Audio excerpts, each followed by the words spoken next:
Overnight, authorities in Providence releasing an individual who had been a person of interest in the deadly mass shooting at Brown University. I imagine that the Providence community feels a little bit more anxious right now than they did an hour ago. And I understand that.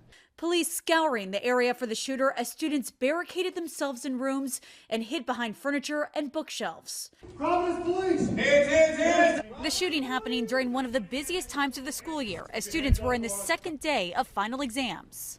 One student telling ABC's Whit Johnson about the moment he heard the gunshots.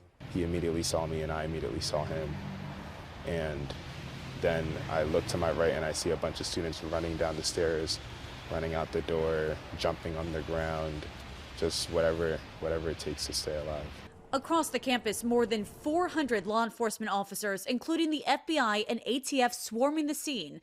But they say the suspect had already fled through the side of the building complex. I've been around long enough to know that sometimes you head in one direction and then you have to regroup and go in another. And that's exactly what has happened over the last 24 hours or so. One of the victims killed has been identified by our church as Brown student Ella Cook from Birmingham, Alabama, where she was remembered.